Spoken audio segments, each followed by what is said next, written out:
J'ai tout avoué. Je lui ai dit comment trouver les gardiens du temps. Qu'est-ce que tu attends de moi?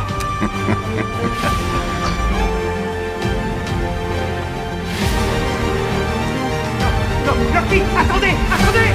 Loki, attendez! Non, arrêtez, Loki!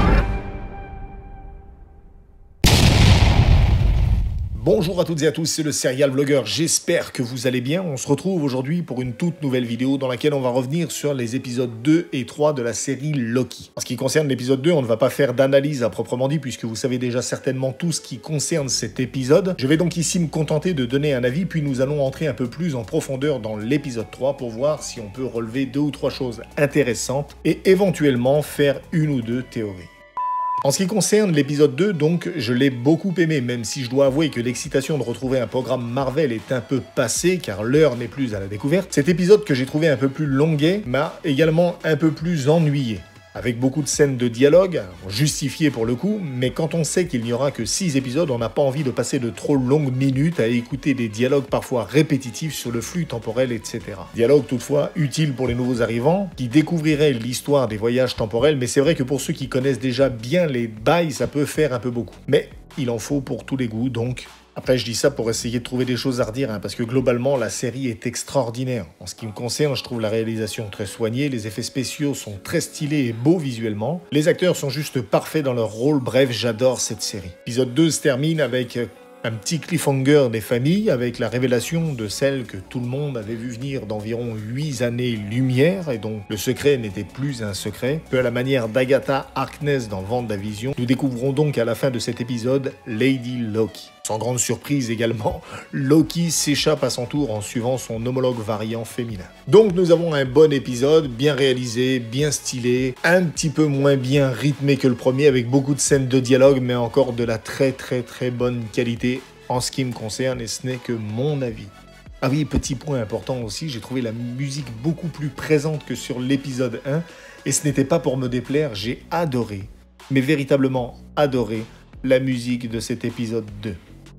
On va donc passer à l'épisode 3 qui s'intitule Lamentis avec une scène d'intro où l'on découvre donc Lady Loki et Seven, la Minute Man, ou plutôt la Minute Woman, que l'on a vu dans l'épisode précédent se faire kidnapper à la foire médiévale, en train de prendre un cocktail et de discuter comme deux copines en soirée célibataire. Puis on comprend que c'est Lady Loki qui manipule l'esprit de sa captive pour lui soutirer des infos sur les gardiens du temps. En lui posant cette question, combien d'hommes protègent actuellement les gardiens du temps, on comprend facilement qu'elle veut pas simplement passer les voir pour leur faire un petit coucou en passant. A noter que même si les commandes paraissent terrestres, même si l'ambiance paraît terrestre, le décor extérieur du restaurant paraît très spatial, comme si elles étaient sur une autre planète. La couleur du ciel extérieur et l'ambiance du jour paraît plutôt d'origine extraterrestre qui donne une ambiance assez bizarre, un petit côté Total Recall. Puis lorsque Seven s'aperçoit que quelque chose ne va pas, le temps change, on passe en mode nuit, puis on arrive à l'extérieur de la tête de Seven pour découvrir Lady Loki en train de la manipuler, un petit peu à la manière de Wanda. On comprend alors à ce moment-là que on revoit la scène de l'arrivée à Roxcart du point de vue de Lady Loki. Puis on passe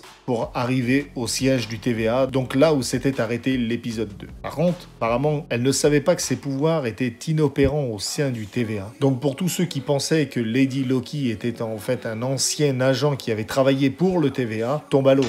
Cette théorie ne marche absolument pas, puisque si elle avait travaillé pour le TVA, elle saurait que ses pouvoirs ne fonctionnaient pas. On l'a vu dans l'épisode 1, la première chose que va essayer de faire Loki, c'est d'utiliser ses pouvoirs. Commence alors une belle petite scène de baston en mode beat'em all. On va voir Lady Loki parcourir le siège du TVA et commencer à se friter avec tous les gardes qu'elle va rencontrer. Puis on va voir Loki sortir donc du portail qu'il avait franchi à la fin de l'épisode 2. Une fois qu'il va se rendre compte de l'endroit où il est, on va voir un petit gros plan sur les casiers, il va aller dedans pour chercher ce qu'il y a à l'intérieur. On l'avait vu aussi dans l'épisode 2, il va aller chercher ses dagues. Donc c'est les armes préférées qu'il possède. On voit dans tous les films Thor, qu'on voit dans tous les films, je crois même qu'il a ça, et c'est même là, avec cette arme-là qu'il a essayé de tuer Thanos dans Infinity War. D'ailleurs, la façon dont est vêtue Lady Loki et les armes que possède Loki m'a fait beaucoup penser à deux personnages Marvel qui existent au sein des comics, mais qui ont aussi une série qui n'est pas canon avec le MCU. Pensez à Cloak and Dagger. Cloak and Dagger, c'est donc la cape et la dague. Il y a deux personnages, l'un masculin et l'autre féminin. L'un possède une cape et l'autre possède une dague. Les deux sont liés par un lien psychique, et leur pouvoir ressemble beaucoup à ceux que possèdent Loki et Lady Loki, à savoir la manipulation mentale et ce genre de choses. Lors de leur affrontement, Loki va lui dire quelque chose qui, moi, m'a semblé intéressant. Après, c'est peut-être quelque chose qui a été placé là pour brouiller un peu les pistes, mais il va lui dire « tu manques de vision ». Alors je me demande s'il pourrait pas y avoir un lien avec Wanda, comme pour nous dire que cette enchanteresse a beau être puissante, elle le sera toujours moins que Wanda, qui est guidée par l'amour et non par la haine. On sait que la puissance de Wanda a été décuplée, multipliée, lorsqu'elle a perdu vision. Le fait que Lady Loki soit visiblement seule et attachée à rien et détachée de tout, ferait d'elle quelqu'un de limité. Un peu à la manière de ce qu'on avait vu dans X-Men First Class, lorsque Magneto essaie de se servir de ses pouvoirs, que Charles Xavier lui dit que la haine est un mauvais moteur, enfin je sais plus la phrase exacte, mais il y avait quelque chose dans ce genre-là. D'ailleurs, dans le comics Amazing Spider-Man de 1999, numéros 503 et 504, à la poursuite du nombre, on lit 2 chapitres qui concernent Spider-Man, Doctor Strange, Loki et une sorcière au service du chaos du nom de Morwen. Et le tout en rapport avec le multivers. Je me demande s'il serait pas possible que les scénaristes aient utilisé ce récit pour créer un lien entre les programmes Marvel, entre donc Loki, Doctor Strange, Spider-Man et WandaVision. Quand on sait que la magie que manipule Wanda est précisément la magie du chaos et que tout ce beau monde a un lien avec le multivers, je pense que cette petite phrase du dieu de la malice est un vrai clin d'œil à la relation qui va nous être proposée prochainement. Imaginez si Wanda Maximoff serait dans la série, ce serait complètement fou, moi je deviendrais ouf personnellement. Ensuite il va y avoir donc toute la scène avec l'arrivée de Ravonna Renslayer et Loki qui va activer le pad pour s'échapper, et on va arriver sur la fameuse planète Lamentis 1 ou Lamentis Prime. On arrive sur cette fameuse planète violette des trailers et il a suffi à Lady Loki pour regarder le ciel pour comprendre où ils ont atterri. Lamentis 1. Ce qui nous apprend pas mal de choses concernant celle-ci. Elle a dû passer vraiment pas mal de temps à courir d'apocalypse en apocalypse pour reconnaître au premier coup d'œil une planète plutôt qu'une autre. De toutes les apocalypses du pad temporel, c'est la pire. La phrase qu'elle va lui dire. Je pense que les apocalypses seraient donc préenregistrés dans le pad, ce qui limite le nombre de possibilités. Car comme l'avait dit Mobius dans l'épisode 2, il y a des milliers d'apocalypses en diverses périodes du temps. Donc elle a reconnu la planète Lamentis parmi une petite poignée de planètes qui étaient enregistrées dans le pad, qui expliquerait qu'elle connaisse si bien. Sinon, des milliers de planètes, ça serait trop difficile à retenir. Encore que. Juste pour info, apocalypse ne veut pas dire du tout fin du monde, mais lever le voile. Une apocalypse n'est donc pas une destruction, mais une révélation. Je dis ça au passage, ça n'a aucun lien, c'est juste une information. Dans ce cas-là, le mot veut bien dire destruction totale. L'emploi a été fait ainsi, car dans la Bible, il y a un livre qui s'appelle Apocalypse, qui est une révélation de la fin des temps et qui parle de la fin du monde, et l'amalgame a été fait à ce moment-là. Mais c'est un autre sujet, revenons donc à notre épisode. À savoir également une chose intéressante, c'est que la planète Lamentis 1, est située, encore une fois par rapport à ce qu'on lit dans les comics, en bordure du territoire Kree. Donc potentiellement dans le même secteur que Morag et Vormir, ce qui pourrait expliquer la ressemblance de couleurs de l'atmosphère. Si le soleil de système solaire par exemple est de couleur violette, ça donnerait des teintes similaires aux planètes qui en font partie. Ou alors, comme dirait Doc, à moins que ce ne soit une vulgaire coïncidence. Tentant de fuir aux débris qui sont en train de tomber du ciel, ils vont trouver refuge dans une petite cabane, à l'intérieur de laquelle elle va lui dire qu'il a interrompu un plan qui a pris des années à être mis en place. Le terme interruption, j'ai trouvé très intéressant parce qu'il semblerait qu'elle utilise un petit peu le langage qu'utilisent ceux qui sont en charge de réguler le flux temporel. On parle souvent d'interruption du flux, et donc là, lui, il aurait interrompu son plan, comme si elle avait décidé d'elle-même de créer un flux temporel à sa convenance, ce qui laisse supposer qu'elle a un plan de plus grande envergure. Décidant de s'associer, ils vont commencer donc à partir. Ils vont donc arriver dans la ville qui ressemble dans son esthétique à la ville western de l'épisode 1 ou 2 de Mandalorian sur Tatooine. Et on remarque en arrière-plan le mot Goth, écrit en alphabet cyrillique. Goth qui signifie scandinave, c'est le nom des peuples nordiques de l'Antiquité, je trouvais ça marrant. Bon, il n'y a pas de choses particulières, mais j'ai trouvé ça sympathique. On remarque également pas mal d'inscriptions qui ont des ressemblances avec les caractères hindi, alors je ne sais pas les déchiffrer pour le coup, mais il y a des ressemblances. Et d'ailleurs, à leur arrivée à la gare, on entend l'un des annonceurs, l'un des gardes, dire si c'est le départ pour Shuru. Qui en hindi signifie aube, matin, commencement, préambule, etc. Et donc Shuru, il y a une correspondance, un mot qui signifie la même chose, c'est Danae qui nous l'a expliqué la dernière fois, c'est le mot Ragnarok. Ragnarok n'est pas la fin, mais le commencement.